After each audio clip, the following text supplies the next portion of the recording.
Seja bem-vindo ao canal, aqui traduzimos relatos de experiências de quase morte. Antes de iniciar esse testemunho, não se esqueça de deixar o seu gostei e se inscrever no canal para ser avisado a cada novo vídeo. Vamos à experiência. Oi, meu nome é Ana Stone, e eu tive uma experiência quase morte em 8 de novembro de 2016. Na época, eu tinha 38 anos. Antes disso, em minha vida anterior, eu era uma cientista de pesquisa. Trabalhei para um contrato do governo, especificamente para o Departamento de Defesa e para a DARPA. Analiticamente, eu não via nada de especial nessas experiências de quase morte. Achava que era puro folclore, não científico, sem sustentação sob escrutínio científico. Mesmo que eu fosse atraída por coisas como tarô e, sei lá, bruxaria talvez, quando criança, eu nunca me entreguei totalmente a isso. Acho que eu flertava com essas ideias, mas sempre voltava para a ciência. Mesmo tendo vivenciado experiências estranhas enquanto crescia, algumas poderiam ser consideradas paranormais, eu sempre conseguia explicar tudo racionalmente. Eu estava passando por um momento difícil na minha vida, realmente ruim. Estava bebendo muito, não sendo a melhor pessoa e em um casamento tóxico. Comecei a ter sangramentos e não sabia o que estava acontecendo. Parecia que meu ciclo menstrual não parava, e eu não sabia o motivo. Na verdade, no dia em que isso aconteceu, eu brinquei com a minha família, dizendo que estava sangrando até a morte.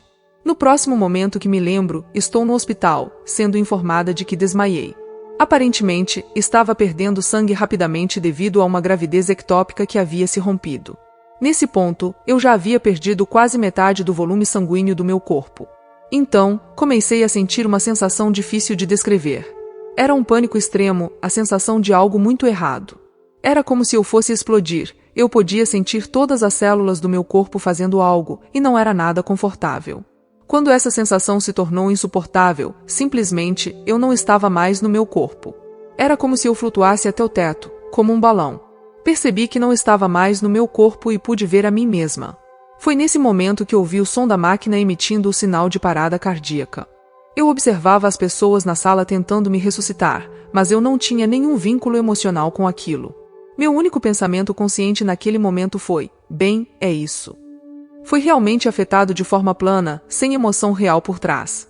Então, percebi que, caramba, minha personalidade sarcástica ainda estava intacta, e eu estava fora do meu corpo. Era estranho. Não sabia o que esperar, pois, novamente, isso não deveria ser possível.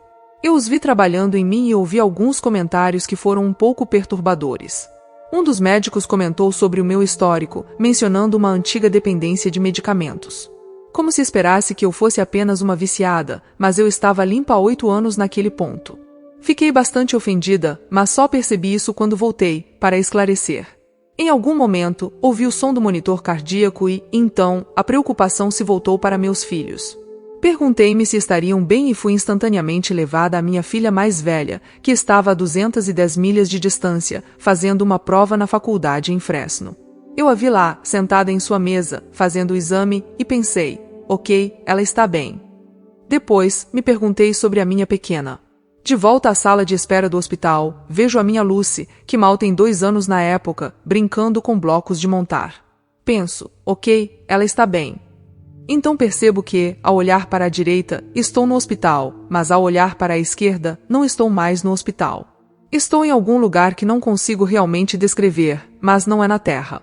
A sala é meio amarelada, meio branca, acho que é uma sala, embora eu não veja paredes que a sustentem, mas sei que é uma sala. Não vejo nenhum túnel, nenhum parente falecido, nenhuma figura religiosa. Estou sozinha, mas não estou sozinha, sinto outras coisas ao meu redor. Percebo algumas coisas. Primeiro, percebo que sou enorme, estou em todos os lugares e em nenhum lugar ao mesmo tempo. Segundo, percebo que não tenho um corpo, não tenho olhos, não tenho ouvidos, não estou mais em forma física. Posso ver em uma visão de 360 graus, posso ver atrás de mim, dos lados, acima e abaixo, apenas pensando nisso. Não me assusta, é apenas um fato. Estou nesta sala, acho, e de repente olho para cima e vejo outra pessoa na minha frente. Parece física para mim, como se estivesse de pé na minha frente, e era eu. No entanto, era estranho, era como se fosse eu mesma, mas não exatamente. Era como se fosse minha gêmea, mas com algumas diferenças nas características, no cabelo ou algo assim. Eu estava muito ciente de que esta era uma versão de mim mesma. Sabia que ia falar comigo. Não sei como explicar isso, mas fiquei ali, ou estava ali, não sei se estava de pé, porque não estava em um corpo estranho, mas estava ali. Recebi uma mensagem transmitida telepaticamente para mim, e a palavra era não, mas de uma maneira descontraída, como eu costumava dizer no meu dia a dia. Em vez de dizer não, eu costumava dizer nope.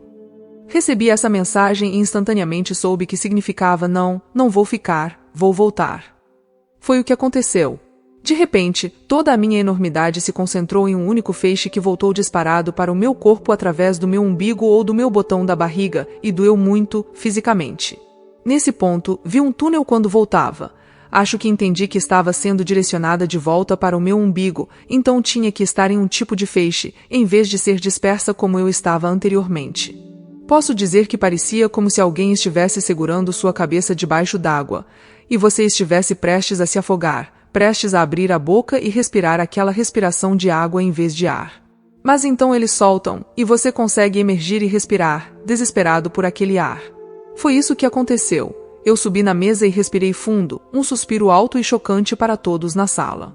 Isso me trouxe de volta, foi a dor misturada com a falta de oxigênio que fez com que eu subisse e acordasse na mesa. Instantaneamente, eu sabia o que tinha acontecido, sabia que tinha morrido, sabia que tinha saído do meu corpo. Eu estava muito chateada com isso, porque não deveria acontecer, não deveria ser possível. Deve ser apenas os meus neurônios disparando erroneamente enquanto eu morria, e tudo isso é alucinação. Comecei a questionar a equipe.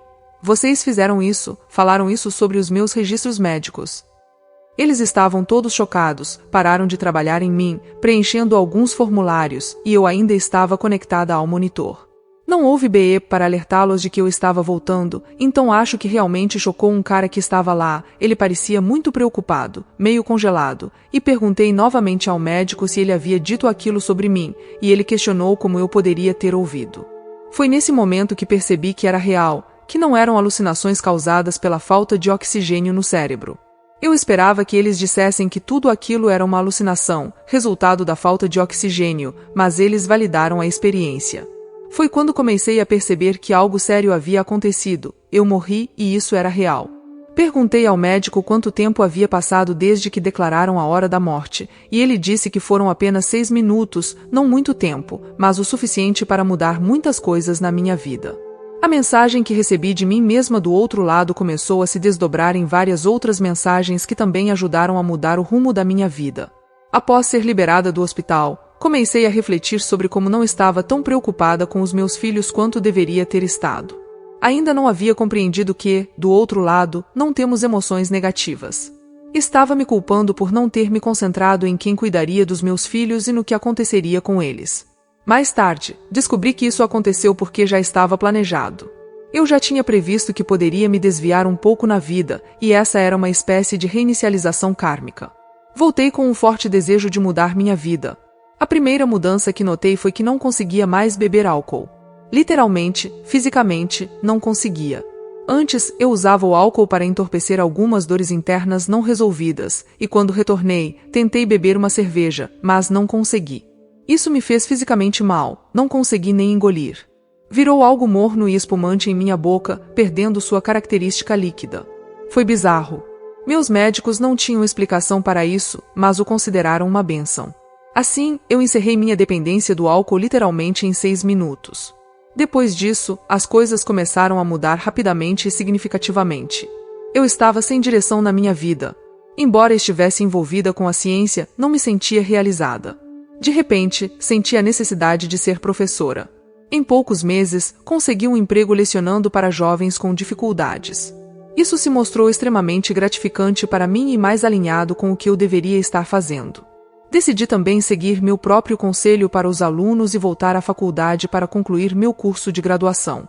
Voltei, concluí a graduação, fiz mestrado e agora estou em um segundo mestrado e doutorado simultâneo em um novo campo de estudo.